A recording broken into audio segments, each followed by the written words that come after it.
먼저 오늘 보도에 앞서서 드릴 말씀이 좀 있어서 간략하게 말씀을 좀 드리겠습니다. 지난 6월 3일 대한민국은 국민의 현명한 선택으로 새롭게 출발을 하게 되었습니다. 문제는 아직 대통령 한 명만 바뀌었을 뿐이다라는 겁니다. 여전히 대한민국 내각은 윤석열 정권에서 임명한 내각과 어정쩡한 상태로 국정이 운영 중에 있었습니다. 자, 그런데 여러분, 현재 내란 반란 세력 중에 과연 누가 처벌을 받은 사람이 있습니까? 단 한 명도 반란 세력, 내란 세력이 처벌받고 있지 않습니다. 반란 내란 수괴 부부는 멀쩡히 거리를 활보하고 다니고 있고 하루에 무려 130만 원이 훌쩍 넘는 호화병실에 우울증으로 누워 있다고 합니다. 그런데 문제는 우리 안에 작은 흠결을 찾는 세력들이 있다라는 겁니다. 누가 이재명 대통령을 망치려 할까요? 22년 전 사건을 들춰내서 현재 가장 중요한 민정수석을 부재하게 만든 사람들. 그래서 장차관 후보들을 검증할 수 없게 만든 자들입니다.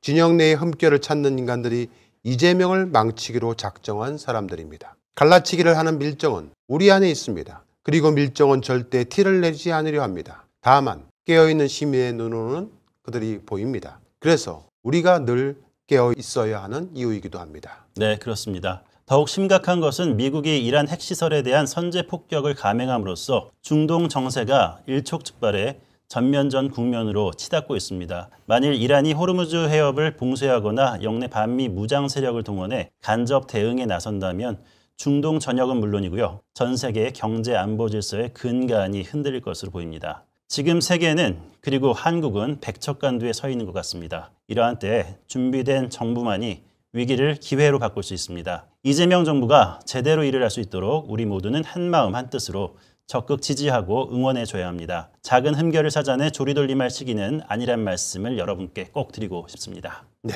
자 그러면 오늘 주요 보도를 말씀드리도록 하겠습니다. 저희 열린우감TV는 지금으로부터 무려 약 5년 전인 2020년 4월에 저 개인 정천수로 인해서 유튜브 채널이 개설되었습니다. 그러다가 2020년 9월에 언론법인 등록을 하고 본격적인 언론사로 발돋움하게 되었습니다. 언론사로 등록하기 전인 제가 개인적으로 운영하던 시기였던 지난 2020년 8월 7일 저의 개인 페이스북 메신저를 통해 하나의 제보가 들어왔습니다. 화면에 보고 계시는 내용인데요. 이성열이라는 사람이 제게 보내온 제보 내용입니다. 한번 내용을 읽어 드릴 테니까 여러분들이 저라면은 과연 저 사람의 저 제보 내용을 보도 가치가 있다고 판단하고 보도를 하셨을지 한번 판단해 주시기 바랍니다. 자, 안녕하세요. 저는 슈퍼마린 종합물류 이성열이라고 합니다. 윤석열 처 막내 고모부 장진호라는 사람이 사기치고 제 재산 강탈, 창고 강탈 후 밀수, 윤석열 장모 처 고모부 연루된 선라이즈 FNT 게이트, 전현직 세관원들이 밀수회사 만들어 중국산 고관세 농산물, 농심자회사 태경농산, 우일수산 태양물산 납품, 농협 납품, 신고한 사람들 구속, 저 작업당하기 전에 당한 사람들, 썬푸드 조병호 사장, 진가무역 정병태 사장, 풍릉 송효섭 사장. 가장 중요한 것은 윤석열 처 고모부가 이런 식으로 징역 보낸 윤 사장이라는 사람 5년 2개월 징역 살고 나오자 선라이즈 FNT 취업시키고 냉동탑차 사주고 밀수 콩나물 등 녹두 배달시키고 이런 내용입니다. 다음 또 화면을 보시면 윤석열 장모 얘기하고요. 팩스 몇 번 받고 통화했습니다. 이런 얘기 있고 제가 당한 것 얘기 들어보시고 윤석열, 유일준, 우병우, 김기춘, 신봉수, 박찬호 한 짓들을 아실 수 있습니다. 저는 이상한 사람이 아닙니다. 자, 여러분들 저런 만약에 제보 메일이 여러분들에게 오신다면 제게 제보 가치가 있다고 생각하시고 제대로 취재를 한번 해보시겠습니까? 어떠한 그 기승전결이나 맥락이 없는 그런 글의 내용을 보게 된다면 약간 정신이 이상한 사람 아닐까? 아니면 좀 피해망상증 환자가 아닐까? 이렇게 판단을 하실 것 같습니다. 글의 맥락만으로는 도무지 어떤 내용의 제보인조차 알 수도 없고 그냥 통상의 자기 주장만 하는 피해망상에 빠진 사람의 제보라고 치부할 수도 있었지만 제 눈에는 최은순이라는 그 윤석열의 장모라는 그 이야기가 눈에 들어왔습니다. 그렇게 해서 2020년 8월에 세상에 선라이즈는 누구 겁니까? 라는 보도 방송을 할 수가 있었던 겁니다. 네, 그럼 2020년 8월 당시 열린공감 TV에서 보도했던 영상 중 일부를 다시 한번 보도록 하겠습니다. 평택항은 중국과 최단거리 인접항으로 한중 무역의 요충지일 뿐 아니라 물동량 이동이 용이해 보세 화물의 통관이 빠르게 진행되는 곳이다. 그곳에 가장 많은 중국산 물품이 들어오는 것 중 하나가 바로 농산물과 곡물이다. 2010년 9월 전현직 세관원 관세청 직원들이 주식회사 선라이즈 F&T라는 수입산 고관세 농산물 회사를 만든다. 중국산 등의 고관세 원물 농산물을 수입해 자체 가공하여 저관세 농산물로 바꾼다란 듣기에도 어이없는 회사를 만든다. 문제는 2010년부터 2012년까지는 전국 농산물 시장으로 몰래 원물을 밀수해 관세포탈 세금 탈루하여 팔다가 2013년부터는 대기업과 농협 등에 판매해 대규모 밀수 관세포탈 세금 탈루를 하는 회사란 것이다. 그것도 전현직 세관원 관세청 직원들이 말이다. 말 그대로 관피아들이었던 것이다. 평택항 동종업계는 이들의 반칙과 편법으로 인해 조금씩 피해를 입게 된다. 주 선라이즈 F&T는 고관세 농산물을 수입해 가공하겠다는 회사이다. 선라이즈는 여타 농산물 가공업체와 차별화된 입지적 특징을 지니고 있다. 바로 황해경제자유구역에 자리잡은 유일한 농산물 가공업체라는 점이다. 2012년 이후 경제자유구역에 농산물 가공 제조 업종이 들어서기 위해서는 세관장과의 협의를 거쳐야 한다고 법 개정이 이루어진 탓이다. 정부 차원에서 더 이상 농산물 가공업체를 자유경제구역에 들이지 않겠다고 공표한 것과 마찬가지다. 그래서 선라이즈는 다른 경쟁사들보다 엄청난 이득을 얻고 있었다. 수입한 농산물 원재료를 인근 가공설비로 곧바로 보낼 수 있게 돼 유통비 절감 효과를 불러왔고, 줄어든 유통비는 가격 경쟁력 상승으로 이어졌기 때문이다. 경쟁사를 밟고 나홀로 쑥쑥 클 수 있는 것이었다. 문제는 선라이즈가 겨우 24여 평의 컨테이너에서 그 많은 원물을 수입해 가공을 할 수 없었단 것이다. 그냥 그것은 허울 좋은 포장이었고, 실제는 싼 원물을 대기업으로 되파는 말 그대로 관세 포탈 세금 탈루 미수를 하는 장난질을 했다란 것이다. 경기도는 원래 이 구역에 농산물 가공업체가 들어서는 건 허가되는 일이었다라고 밝혔다. 즉 허용된 곳에 선라이즈만이 설비를 들였고 이후 개정이 이루어졌다는 것이다. 입지를 둘러싼 구설은 시작에 불과하다. 한술 더 떠 몇몇 사람들은 선라이즈가 조직적인 밀수를 벌인다는 충격적인 주장마저 내놓게 된다. 관세청은 국내 농업의를 보호하기 위해 수입 농산물에 대해서는 고관세 정책을 취하고 있다. 다만 가공상품으로 만들기 위해 수입해오는 농산물은 고관세 정책에서 한 발 비껴간다. 콩나물 콩을 그대로 들여와 국내에 유통하면 487%의 관세가 부과되지만 콩나물 콩을 콩나물 재배 목적으로 수입하면 27%의 관세만 반영된다. 상상해보시라. 선라이즈가 국내에 수입한 농산물은 세율이 높은 고관세 품목들만 들여온다. 그중 건조 녹도의 경우 당시 관세율은 무려 607.5%에 달한다. 그것을 가공 목적으로 원물을 들여오면 관세는 현격히 낮아진다. 말 그대로 땅 짚고 헤엄치기란 것이다. 문제는 밀수 가능성이다. 가공용 수입 농산물을 시중에 유통하면서 당국의 적발을 비껴갈 수 있다면 엄청난 폭리가 가능해진다. 법으로 엄격히 금기시되는 농산물 가공업체가 수입 농산물을 직접 유통까지 하는 일을 벌인다. 농산물 수입 과정에 직간접적으로 관여하는 관련 관공서와 그것 출신들이 만든 선라이즈. 대표인 유모 씨를 비롯해 핵심 창립 멤버로 꼽히는 8명 가운데 5명이 모두 세관 공무원 출신이다. 당시 평택 세관서 실세로 꼽히었던 인물들이 모두 선라이즈 사람들이란 말이다. 그러다 여러 사건들이 터진다. 평택 세관 공무원의 금품 수수 사건, 즉 평택 직화세관 직원이 보세창고 업자로부터 금품을 수수했던 사건이다.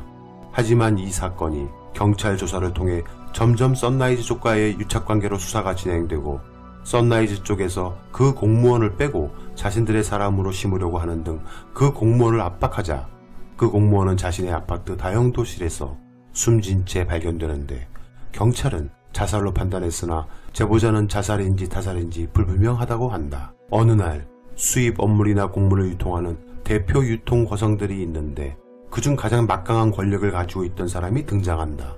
그 유통업자가 바로 현 검찰총장 윤석열의 처 김건희의 막내 고모부인 이름 장진호인 것이다. 선라이즈 FNT의 실제 지배구조는 처음에는 최순실과 그 무리들, 그리고 올라가면 오병우와 김규춘에 이르기까지 엄청난 뒷배들이 있었다고 한다. 국정농단 사건 등으로 인해 당시 관련 여러 건을 수사 중이었던 사람이 윤석열이다. 그의 처와 장모는 장진호로부터 평택의 선라이즈를 듣게 되고 이들은 이것을 먹으려 한 것이란 합리적 의심을 하는 것이다. 그렇게 그들은 선라이즈를 먹기 위해 최순실 등이 국정농단으로 아성을 쌓아두었던 선라이즈 지배구조에 도움을 주고 있던 현직 관세청 고위 직원들과 관련자들을 하나씩 법으로 제거해 나갔으며 이 시기에 맞물려 자신과 경쟁 사수들이 다 희생을 당했다는 것을 깨닫게 된다. 즉 장진호와 그 일당들은 선라이즈를 먹기 위해 제보자 등을 통해 여러 선라이즈 연결고리인 화물차를 넣게 하는 등 다양한 방법을 통해 선라이즈 내부로 침투하여 선라이즈의 불법과 탈법, 관피아와 최순실 등의 지배구조를 무너뜨리고 그것을 그대로 그들 즉 최은순과 김건희 그리고 막내 고모부인 장진호 등이 먹었다는 것이다. 선라이즈 입장에서는 윤석열 등 검찰의 압박으로 회사가 공중분해되거나 모두 깜빵에 가야 할 처지였는데 최은순 측이 깜빵을 택할래 아니면 우리말 들을래의 선택지에 소위 배를 갈아타다란 것이다. 그리고 정말 충격적인 것은 그곳 평택항에 중국계 자본의 외자 유치를 통한 황해 경제자유구역을 만드는데 차이나머니 유치로 기본안을 구상했고 세계 최대 차이나타운을 짓겠다는 등 여러 발표로 인해 극심한 투기 바람에 휘말리기도 했었다. 그러나 결국 이 잿빛 구상은 평택 등 일부 지역만 개발 투자 입지로 선정돼 사업이 진행됐었고 중국 자본 투자라 해야 겨우 장가항공민이라는 중국 물류회사가 당시 약 240억 원을 투자해 사업이 진행됐는데 그곳에 더 많은 투자를 한국 기업이 했었다. 바로 도이치 모터스이다. 무려 340억 원을 투자한 것이다. 여러분이 알고 있는 윤석열의 처 김건희에게 10여 년 동안 여러 도움을 주고 있다던 바로 그 도이치 모터스 말이다. 네, 5년 전에 보도를 한 영상이다 보니까 다소 좀 조약한 부분이 없지 않아 있긴 하지만 충분히 시청자분들이 이해를 하시는 데는 큰 무리가 없었을 것이라고 생각이 됩니다. 자, 다시 한번 요약을 해드리자면은 평택자유무역지역의 전현직 관세청 직원들이 선라이즈 FNT라는 회사를 만든 겁니다. 이 회사는 항만 안에서 농산물을 가공할 수 있는 유일한 특혜를 받게 됩니다. 무려 400%에서 600%의 중국 농산물 관세를 10%대에 수입하는 엄청난 특혜를 누리게 되는데 당시 그런 특혜를 준 사람이 경기도지사였던 국민의힘 소속 남경필 전 경기도지사였고 천홍욱 전 관세청장이었던 겁니다. 네, 천홍욱 전 관세청장은 국정농단 주범 최순실이 인사 개입해 관세청장에 임명된 사람이란 말이 돌았던 인물입니다. 당시 여러 언론 보도에 의하면 천홍욱 씨가 최순실에게 인사청탁을 해서 관세청장에 임명되게 된 것이고 관세청장에 바로 임명된 다음 날 최순실을 직접 만나 최선을 다하겠다, 실망시키지 않겠다며 충성 맹세를 했다는 것입니다. 2020년 8월 열린공감TV를 통해 세상에 알려진 이른바 선라이즈는 누구 겁니까? 바로 이 선라이즈 FNT 사건은 그 이후 저희 열린공감TV 경영권 찬탈 사건이 벌어지면서 제보자 이성열에 대한 범법 행위가 드러나면서 제보 내용과 제보자를 구분하는 과정에서 여러 문제가 발생하였고 이로 인해 이성열이 징역 3년이 대법원에서 형이 확정되어서 구속 수감되면서 일단락이 되었습니다. 시청자 여러분, 어떤 사건에 어떤 제보자가 무조건 선한 사람일 수는 없습니다. 즉 언론기관에 제보를 했다고 해서 그 제보한 사람이 모두 선인일 수는 없다라는 말씀입니다. 열린공감TV의 2020년 8월 7일 선라이즈 FNT 사건을 최초 제보해온 이성열은 그 역시 천문학적인 금액의 관세 포탈과 세금 탈루를 한 범법자이고 시가 10억 원 상당의 냉동 고추를 횡령한 혐의로 대법원에서 형이 확정되어서 총 징역 4년을 선고받고 교도소에 갇혀버려 현재 수감되어 있는 파렴치한 범죄자였습니다. 그렇습니다. 이성열은 이와 관련해 저희 열린공감TV 법인 경영권 분쟁을 야기시켜 찬탈했다가 법원으로부터 무려 22대 0으로 모든 경영권 소송에서 패소한 후 볼펜 한 자루 남기지 않고 도망쳐 나가 또 다른 유튜브 채널 뉴탐사를 차린 강진구 일당과 손을 잡고 불법 사기성 유사 수신 행위 및 불법 펀드를 모집하기도 했었습니다. 소위 얼음땡 사건이라고 불리기도 하죠. 이 건은 한 시민단체에 의해 고발돼서 수사를 받았고 피해자들의 직접 고소를 시민단체가 기다리고 있습니다. 뿐만 아니라 대규모 원산지 무표시 등 무허가 중국산 들기름, 참기름 세트를 뉴탐사 등을 통해서 광고 판매해 식품위생법과 원산지 표시에 관한 법률 위반으로 시민단체로부터 보고받아서 수사를 받았는데요. 이와 관련해 가공공장이 행정처분을 받은 것으로 드러났습니다. 이성열은 국가기관에 정식으로 공익제보자 보호법에 의해서 공익제보자로 등록된 바도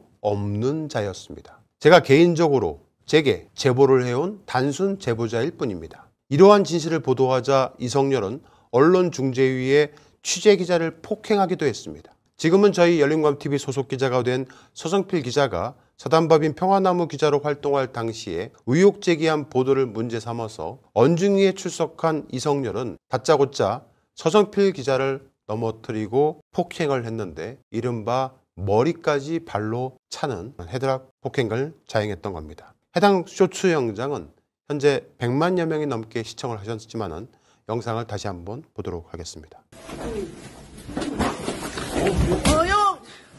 여기 사람들 여기 와서 오세요. 여기 경찰 불러주세요. 경찰 불러주세요. 아니 여기서 그런 게 아니라 경찰을 불러 일일이 신고해 주세요. 아 빨리 경찰 신고 저 다 부셔지고 좀 맞았어요. 아니 일일이 신고해 주세요. 여보세요. 아니 왜 신고 안 하세요? 아 빨리 일일이 신고하세요. 아니 뭐 구경이에요?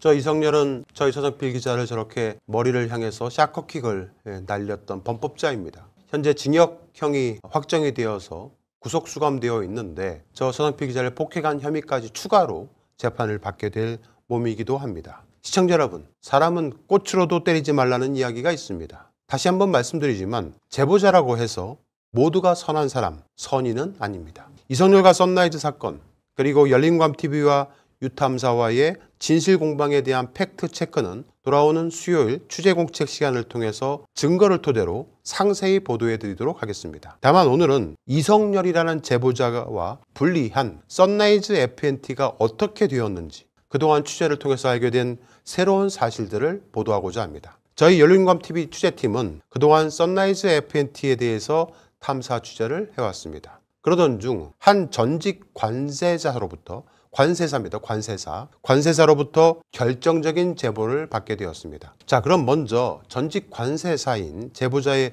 제보 내용을 듣고요. 네. 그에 따른 취재 내용을 보강해서 말씀드리도록 하겠는데, 자, 제보자는 신변 보호를 위해서 어쩔 수 없이 AI 재현 처리하였음을 알려드립니다. 자, 먼저 제보자의 주장을 들어보도록 하겠습니다. 2020년 열린공감TV에서 보도했던 평택항 자유무역지역에 있는 썬라이즈 FNT라는 회사 말입니다. 그곳이 당시 박근혜 국정농단 주범인 최순실이 전현직 관세청 직원들과 함께 관세 포탈로 막대한 이익을 거둬들인 비자금 창고로 쓰였지 않았습니까? 그러다가 당시 최순실 비자금을 수사하던 박영수 특검의 수사팀장이었던 윤석열이 수사 정보를 부인인 김건희에게 알려줬고, 김건희 모친인 최은순과 김건희 고모부인 장진호 등이 썬라이즈 FNT를 접수해서 그 뒤로도 계속해서 김건희 일가가 수입한 농수산물의 관세를 포탈해 막대한 이익을 거뒀었거든요. 문제는 당시에 열린공감TV에서 2020년 8월에 보도한 직후인 2020년 9월경에 썬라이즈 FNT가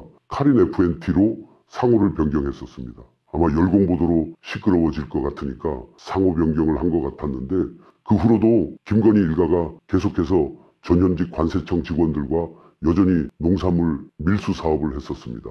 김건희 고모부인 장진호 씨가 원래 농산물 수입업을 하던 사람이었거든요. 그래서 최은순이나 김건희는 고모부가 이런 일을 잘하니까 맡긴 게 아닌가 생각됩니다. 자, 방금 들으신 대로 전직 관세사 제보자는 열린공감TV에서 썬라이즈 관련 보도를 했던 지난 2020년 8월 이후에 썬라이즈 FNT가 카리나 FNT로 상호를 변경했다는 겁니다. 자, 등기부등본을 보겠습니다. 화면을 보시면 선라이즈 FNT가 2020년 9월 25일 날 여기 보시면 자 9월 25일 맞지요? 카리나 FNT로 상호를 변경한 사실을 알 수 있습니다. 카리나. 네. 자, 그리고 전현직 세관 직원이자 선라이즈 FNT 임원들도 대부분 2020년에서 2022년 사이에 사임하거나 해임이 되었습니다. 자, 그런데 문제는 단순히 김건희 집안이 최순실에게 뺏은 걸로 추정되는 선라이즈 FNT를 통해 곡물 유통 사업을 하면서 관세 포탈로만 이익을 얻은 게 아니란 겁니다. 지금부터 제보자의 충격적인 제보 주장을 들어보겠습니다. 그런데 이게 생각보다 어마어마한 사업입니다. PAG라고 중국의 아시아 최대 대체 투자 운용사가 있어요. 보통 중국산 농산물이 당시에는 관세 포탈을 하기가 가장 좋았거든요. 아마 그렇게 해서 연결이 된 건지는 몰라도 이 회사가 결국 김건희 집안과 어떻게 연결이 됩니다. 문제는 중국이 엄청난 마약 시장입니다. 물론 한국도요. 제가 알기론 중국 PAG사가 이래저래 중국 마약 시장과 관계가 있습니다. 부동산이나 대체 투자 등을 통해 마약 자금이나 농산물 관세 포탈 자금을 세탁하는 게 가장 용이하고 쉽거든요. 10여 년 전부터 값싸고 질 좋은 필로폰 등 마약이 동남아에서 많이 제조되어 국내로 유통되기 시작했는데 이 유통의 꼭대기에 중국이 있습니다. 백혜룡 경정이 잡은 인천 마약 사건도 꼭대기가 중국입니다. 문제는 뒤를 봐주고 마약 유통이 원활하게 해준 사람들이 있다는 겁니다. 이게 윤석열 정권 들어 더욱 심해졌습니다. 윤석열이 대통령이 되고 나서 얼마 안 돼 2022년 7월에 카리나에서 과일, 마늘, 배추 등 농산물에 필로폰을 숨겨 들어오다 당시 국정원에게 적발된 적이 있었습니다. 외국에서 거대 마약 유통책들이 움직이면 우리나라 국정원이 감지하게 되어 있는데 검찰과 수사 공조하거든요. 당시에 수원지검장 홍승국과 인천지검장 심우정이 국정원과 수사 공조를 했었습니다. 물론 당연히 중앙지검장 송경호도 이 사건을 알고 있었습니다. 중앙지검, 인천지검이 우리나라 최고의 엘리트 마약 전담 수사팀이 있기 때문입니다. 이들 지검장들 모두 윤석열의 측근들이잖아요. 당시 이 사건이 유아무야 쉬쉬하며 묻혔습니다. 네, 정말 충격적인 제보 내용이 아닐 수 없는데요. 만약 제보자의 주장이 사실이라면 정말 국민들이 기절초풍할 사건이 아닐 수 없습니다. 그러니까 제보자의 주장에 따르면 윤석열 정권에서 윤석열의 처 김건희 집안이 마약 사업을 했다는 거잖아요. 그리고 국정원, 검찰 등이 다 연루된 사건이란 건데 어디서부터 시작해서 어떻게 다 조사해야 할 건지 모를 정도로 진짜 어마어마한 사건인 것 같습니다. 자, 제보자의 주장이 사실이라면 단순히 김건희 집안은 농산물을 수입 유통하는 과정에서 관세 포털을 통한 이익을 넘어 마약을 유통하고 그에 따른 막대한 수익을 자금 세탁하는 창구로 중국의 최대 대체 투자 운용사까지 끼고 중국과 한국의 마약 시장을 독점하기 위해 동남아산 마약을 밀수를 했다는 건데 정말 입이 다물어지지 않고 있습니다. 네, 운용 자산이 70조 원에 달하는 중국계 글로벌 사모펀드 70조요? 와, 네. 어마어마하네요. 퍼시픽 얼라이언스 그룹 PAG는 한국 시장에서 사모 투자 부문을 윤석열 정권이 무너지기 1년 전에 우리나라에서 철수를 했습니다. PAG가 한국에서 오랫동안 투자 활동이 없었는데도 계속 지사를 운영한 것이 제보자의 주장에 따른다면 아마도 평택, 인천으로 이어지는 마약 자금 세탁 창구로 어떤 모종의 역할을 한 것이 아닌가 추정할 수가 있는 대목입니다. 네. 다만 PAG는 서울 사무소를 통해 부동산 투자 활동을 계속하고 있습니다. PAG는 그랜드 하얏트 서울 호텔을 약 5,800억 원에 인수했다가 지난 2022년 블루코브 자산운용에 7천억 원에 매각하면서 1,200억 원의 차익을 내는 등 국내 오피스 빌딩 시장에서 두각을 나타내고 있습니다. 네. 자, 그런데 시청자 여러분, 또 한 번 놀랄만한 내용은 전직 관세자 제보자는 이렇게 주장을 하고 있습니다. 바로 한국투자운용증권사인 미래에셋에 대한 이야기입니다. 미래에셋, 여러분 어디서 많이 들어본 증권사 아니겠습니까? 어디서 들어봤습니까? 바로 김건희가 도이치모터스 주가 조작을 본격적으로 할 수 있었던 계좌 담당자가 근무했던 곳이 바로 미래에셋이었습니다. 자, 계속해서 충격적인 제보자의 제보 내용과 주장을 들어보도록 하겠습니다. 그런데 여기에 중국 PAG하고 한국투자운용증권사 미래에셋하고 연결되어 있습니다. 열린공감TV에서 김건희 계부로 알려진 김충식교, 그 사람이 최은순 등하고 동남아에 투자공사 설립하려 했잖아요. 그게 동남아의 마약 사업 거점을 마련해서 한국과 중국으로 유통하고 은행이나 홀딩스 만들어서 자금 세탁하려 한 겁니다. 아시다시피 미래에셋은 2009년부터 김건희 주가 조작에 관여했던 증권사입니다. 중국 PAG사의 웨이젠 샨 회장의 세컨으로 알려진 김혜 대표라고 있는데 그녀 친부가 무궁화 신탁, K리츠 등 고문인 김이거든요. 그 집이 분당에 저택이 있습니다. 바로 거기에 현재 김건희가 있습니다. 국민의힘 김용태 비대위원장과 정재계 실세 등과 바로 그 집에서 김건희는 수시로 대책논의 등 자금 세탁 세팅을 하고 그러니까 이제 김건희 씨가 이 중국의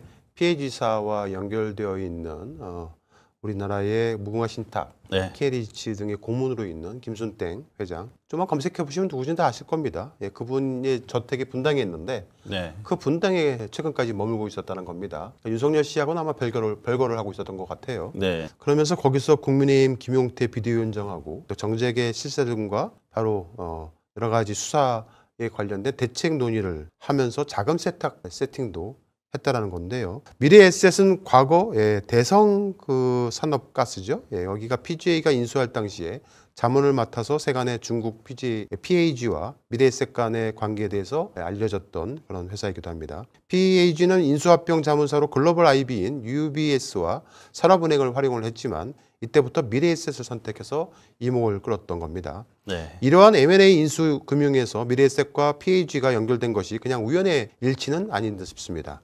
만약 2009년부터 미래에셋 등을 통해서 주가 조작을 하거나 자금 세탁을 해왔던 김건희 일가가 어떤 경로로 중국 PAG와 연결이 된 것이라면 이는 어쩌면 평택 자유무역지구에 있는 선라이즈 F&T로부터 시작된 것일 수도 있겠다는 생각이 듭니다. 네. 그런데 제보자는 김건희가 최근에 아산병원에 우울증으로 입원하기 전까지 PAG와 관계된 사람의 저택에 머물렀다고 주장하는데요. 이게 만약 사실이라면 정말 엄청난 사건으로 전개가 될 것 같습니다. 네, 그렇습니다. 자, 제보자는 중국 PAG사의 웨이시안산 회장의 세컨으로 알려진 김혜땡 대표의 친부이자 무궁화 신탁 K리츠 등 고문인 김순땡 회장이라는 건데 그 집이 분당에 저택이 있다는 겁니다. 다시 한번 강조해서 말씀드리자면 바로 거기에 김건희가 머물고 있었다라고 주장을 합니다. 국민의힘 김용태 비대위원장과 정재계 실세 등과 바로 그 집에서 김건희는 수시로 대책 논의를 했고요. 자금 세탁 세팅을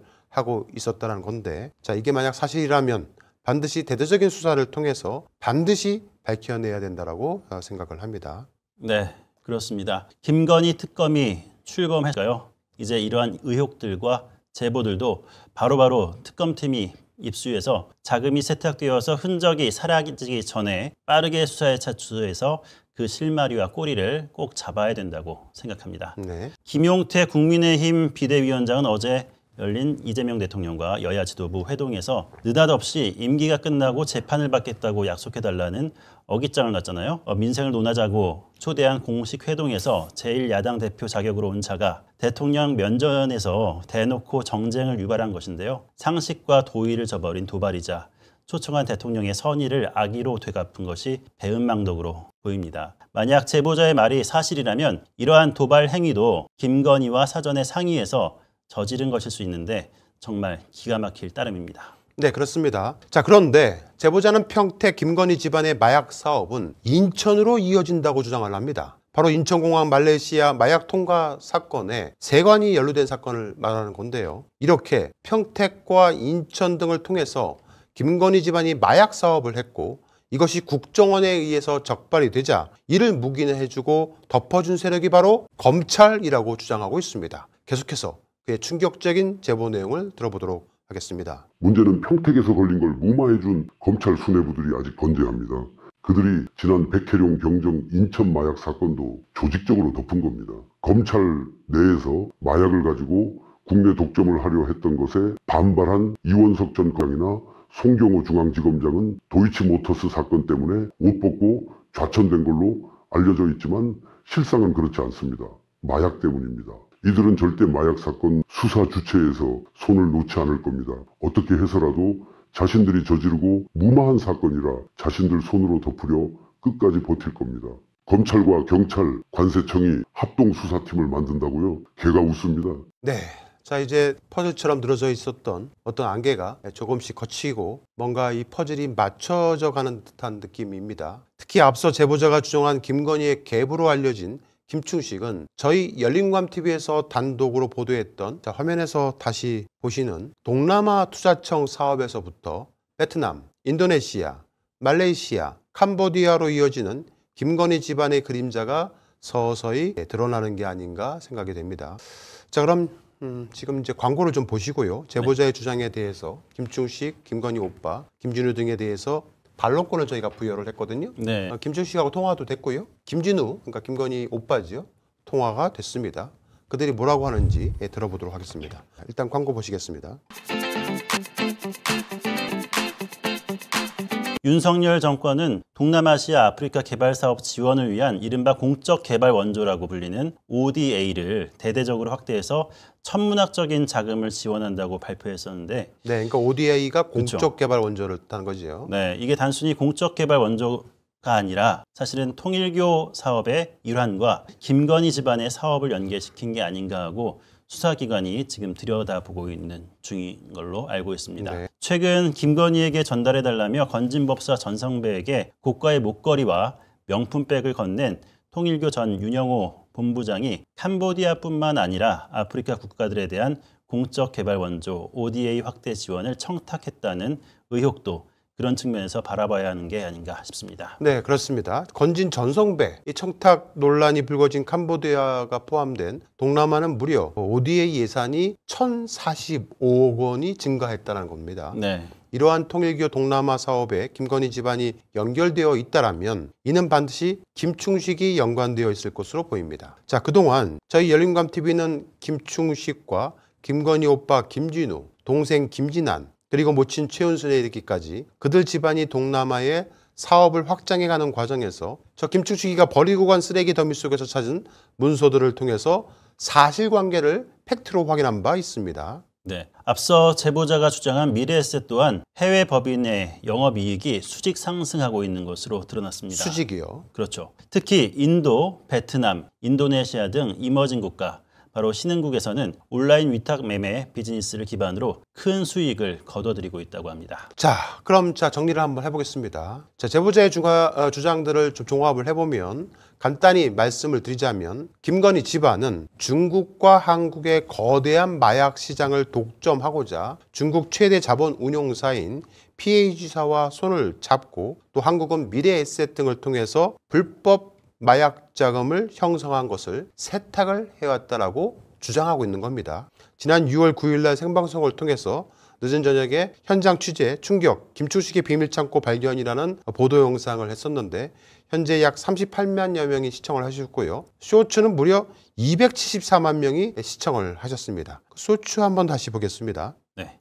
저는 지금 긴급하게 확보를 받고 경기도 모처에 와 있습니다.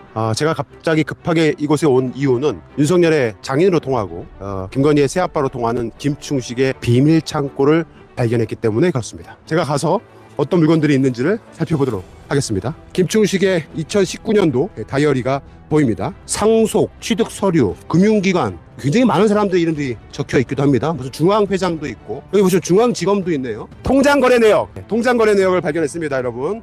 여러분 너무 이상한데요? 나 이거 소름 돋는데? 일본 봉사료는 뭐죠? 일본 봉사료. 김충식하고 일본하고 무슨 관계길래 일본 봉사료가 들어가 있죠?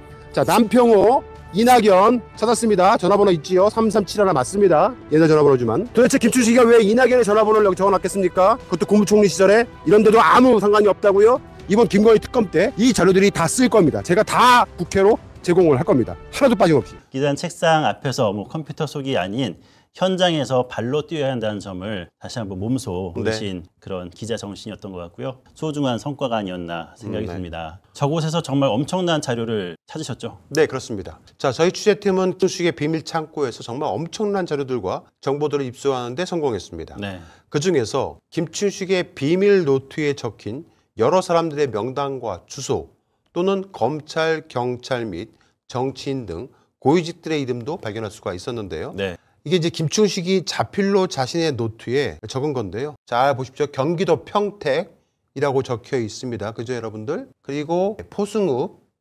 신명리, 신영리. 예, 신영리, 그죠? 057-2, 그죠? 그리고, 저게 657이더라고요. 네. 657-2, 그리고 658-2라는 주소지를 적은 글이 보입니다. 그 밑에 평택항 복합물류주라고 되어 있는데, 자, 바로 아래 장진호라고 적혀 있죠?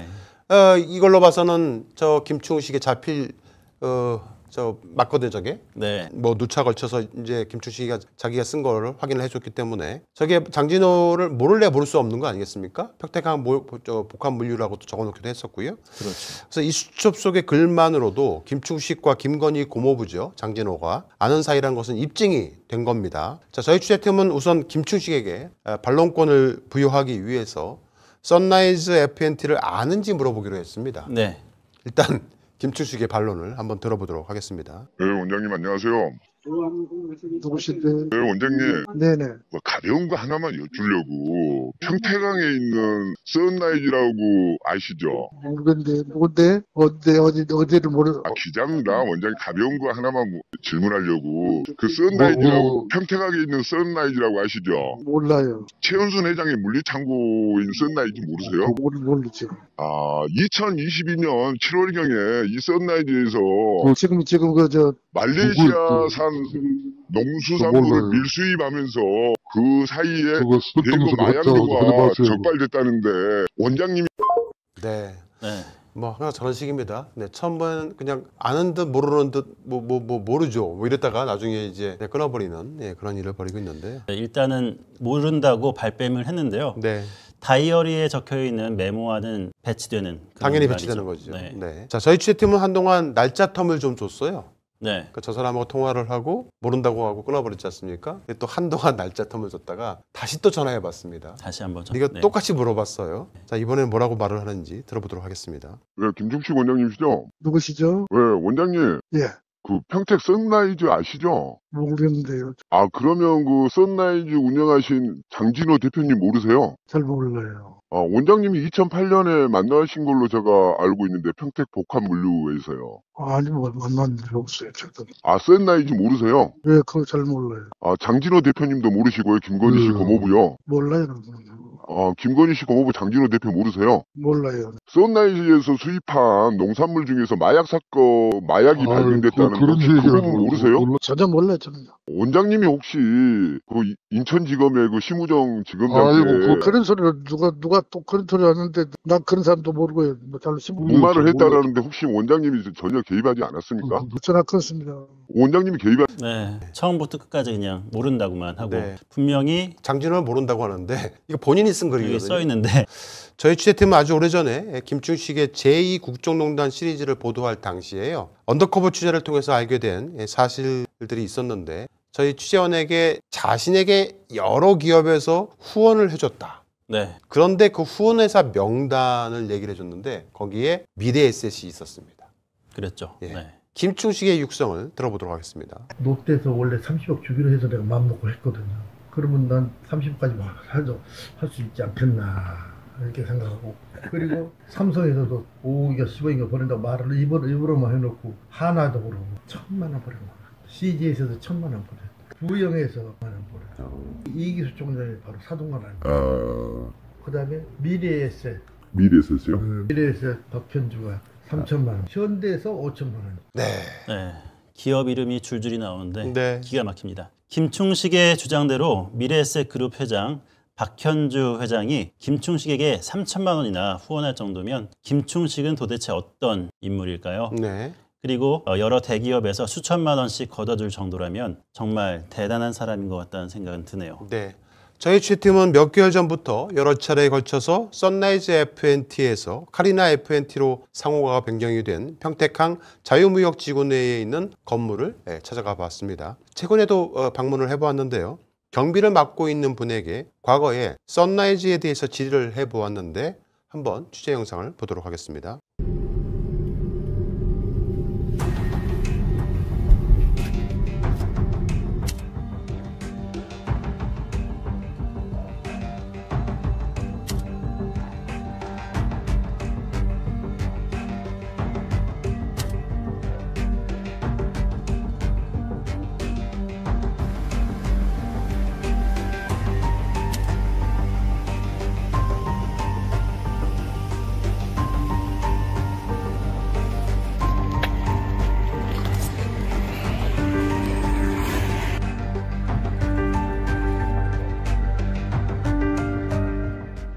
저기 김건희 여사의 그래. 고모부가 아니라는 것 같은데. 몰라, 뭐 그런 소문은 많더만. 아 그런 소문은 많아요? 있더라고, 그런 소리. 그러니까 김건희 씨 고모부 장진호 씨가 선생님 저기 김건희 씨 고모부 장진호 씨 그런 소문은 들어보셨죠? 예, 그 말만 들어봐서 그냥 떠드는 소리. 이것만. 그거는 저기 가서 물어보시면 알 거예요. 어디서요? 거기 그 시나 가서 물어보면 아 여기 지금 여기서는 우리 카리나 F&T 홀딩스라고 202호에 있던데 지금 있습니까 사무실에? 모르죠. 그러시면 요 차량이 절대 안 돼요. 아 이게 수입 차량입니까? 네. 아니 각 사이 차량이 그러니까 다 있는 겁니까? 그렇죠. 뭐 예를 들어 BMW 네, 그건 다 업체들이 또 다 틀리고. 아, 다 틀려요. 다 도이치모터스랑 다 틀려요. 다 틀리죠. 지금 이제 선라이즈 F&T가 상호를 변경하고 네. 지금은 이제 폐쇄를 했어요. 지난 6월 10일 날. 그리고 저기 건물은 이제 오빌 트랜스포터로 화물 운수업체로 이제 보이는데 그렇게 상호가 변경이 되어 있더라고요. 특검이 구성된 날 폐업했네요. 네네. 저기는 이제 뭐 알아보니까 일종의 그 물류업체인 것 같아요. 포르쉐라든가 BMW든가 외제차들을 네. 운송해주는 운송업체인 것 같아서 뭐 잘 모르겠습니다만은 제보자는 그 선라이즈 F&T에서요 카리나로 상호 변경된 직후인 2020년 7월경에 마약을密수하다가 국정원과 검찰에 걸렸고 이를 윤석열 정권은 무마해줬다라고 주장을 했습니다. 말레이시아 마약 총책 열린공감투에서 최초로 언급을 했던 바로 그 말레이시아 마약 총책 이름이 마이클이거든요. 네. 그 마이클은 그래서 마약 밀수 루트를 평택에서 인천공항으로 바꾼 것이고 인천공항에서도 결국은 적발이 됐지 않습니까? 네. 그래서 김해공항으로 바꾼 것이 아닌가 추정해 볼 수 있을 것 같습니다. 자, 그런데 제보자는 마약을 농산물 속에 들여오다가 걸렸다고만 제보를 했지 어느 장소에서 마약을 보관하고 있었고 유통을 했는지에 대해서는 말하지 않았단 말입니다. 네. 그래서 저희가 추정을 좀 해봤습니다. 지도를 보시면 여기가 여기 보시는 데가 이제 평택항 자유무역지구에 있는 서동대로 437-159 여기가 바로 과거 선라이즈 F&T가 사용했던 창고입니다. 자, 저거 평택시 포승읍 서동대로 437-159 여기 건물은 아닌 걸로 보여요. 네. 만약 김건희 일가가 마약을 유통시켰다면 다른 창고를 쓴 것으로 보이는데 그게 바로 아까 공개해드렸던 바로 이 김충식의 수첩에 적혀 있는 거 거기는 주소지 있지 않습니까? 거기가 바로 여기입니다. 여기. 가깝죠? 네. 신영리 657-2번지 여기가 아닌가 추정이 됩니다. 약간 외진 그렇죠. 듯한 느낌이 들어요. 되게 가깝습니다. 근데 거리상으로는. 그래서 저희 취재팀은 김충식의 비밀 노트에 적혀 있는 저 평택시 포승읍 신영리 657-2번지로도 한번 찾아가 봤습니다. 그런데 저곳에서 이런 이야기를 들었습니다. 들어보시겠습니다.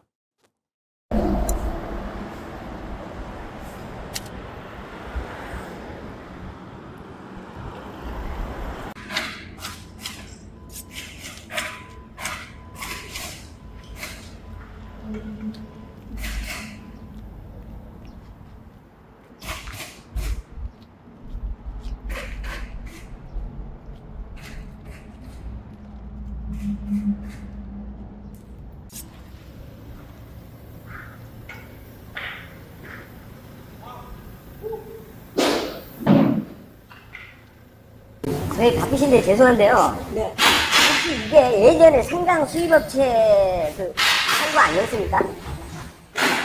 아니에요. 아니, 혹시 장진호 선생님 창고 아니었어요? 그 사람들 집이 저 앞에 있어요. 아, 이 앞에예요? 이런 거 국제사업인가? 아, 이 앞에 있어요. 장진호 선생님. 그게 아니고 네. 이 사람들 장비가 이거예요, 이거. 이거 보이지? 옛날 장비예요?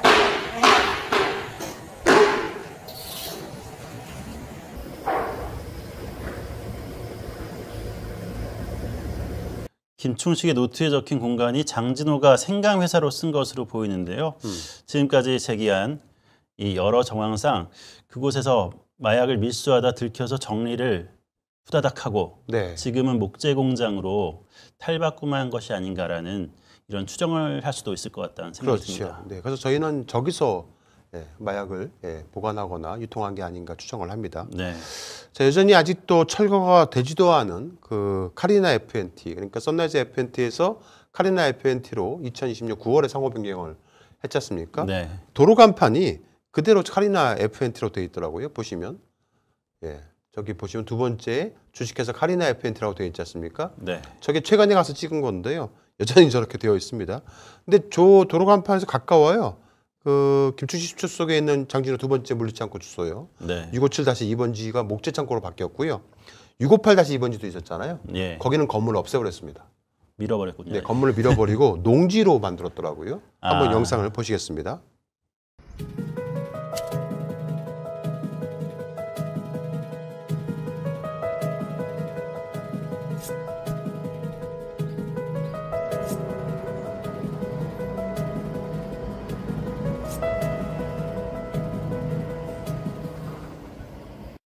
현재 목재 공장으로 되어 있는 곳 아니면 그 옆에 현재 농지로 밀어버린 곳 네. 거기에 어떤 건물이 있었던 걸로 추정이 되는데 그곳에서 아마 그 마약을密수한 게 아닌가라고 추정이 됩니다. 자, 목재상 인부의 말에 의하면 목재상에 들어온 지 딱 2년이 된다고 하니까 네. 생강 가공 공장 기계도 그대로 남아 있지 않습니까? 그래서 그대로 있는 걸로 봐서는 장진호가 생강 공장을 급하게 처분한 게 아닌가 이렇게 생각이 된 겁니다. 증거를 인멸했다. 이렇게 볼 수가 있을 것 같습니다. 저렇게 확 밀어서 네. 증거인멸을 시도했다는 정황이 보이네요. 네. 오늘 네. 네, 열린공감 TV에서 보도해드린 내용들 저도 사실은 보면서 너무 매우 충격을 받을 만큼 큰 규모 그리고 스토리가 상상을 초월한다는 생각이 들었습니다. 네. 앞서 말씀드린 것처럼 5년 전에 열린공감 TV에서 최초로 보도한 소식들의 퍼즐들 그 윤곽들이 점차 밝혀지는 있는 것 같은데요. 하루속히 이번 특검에서 사건의 전모가 낱낱이 온 국민들에게 잘 밝혀지고 처벌받을 게 있다면 처벌받았으면 좋겠습니다. 네. 오늘 보도는 시간 관계상 최초 제보자 저 이성열에 대한 부분은 배제를 했습니다. 현재 유탐사의 물타기 보도를 보고 계시는 분들이 많은 걸로 알고 있는데요. 보도라고 말하기도 참 거의 허위 가짜 뉴스에 가까운 그런 얘기들을 하고 있으면서 저희 네. 열린공감 TV를 때리기에 열을 올리고 있습니다. 자, 그러나 결국 진실은 주머니 속 송곳 같아서요. 열린공감 TV 법인 경영권을 강탈해서 1년간 희대의 가짜 뉴스를 생산했던 강진구 등은 현재 유탐사란 채널을 통해서 많은 사람들을 혹세에 무민하고 있지만은 진실을 알게 된 시민들이 하나둘 그들을 떠나고 있는 것으로 보입니다. 오늘 보도해드린 선라이즈에 대해서도 그들이 어떻게 이 사건을 엉망으로 만들어서 교묘하게 사람들을 속이고 있는지 돌아오는 수요일 취재공책 시간을 통해서 좀 더 보강된 증거를 토대로 사실관계를 바로잡는 팩트체크 시간을 상세하게 가질까 그렇게 예정하고 있다는 말씀을 드리겠습니다. 그냥 외워낼지 않을까?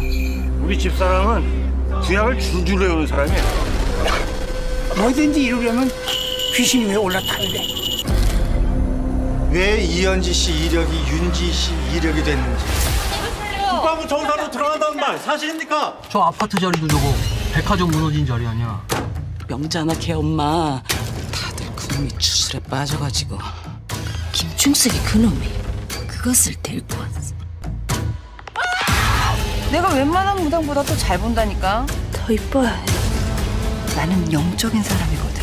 이제 어떻게 해야 돼? 분명히 대통령 마누라가 확실해. 당신 잘할 수 있지? 비상계엄을 선포합니다. 가이샤후 야미요리 대신 무너요. 지들이 나라 생겼다고? 미친 놈. 샌니치 매너기. 나를 잡으셨어.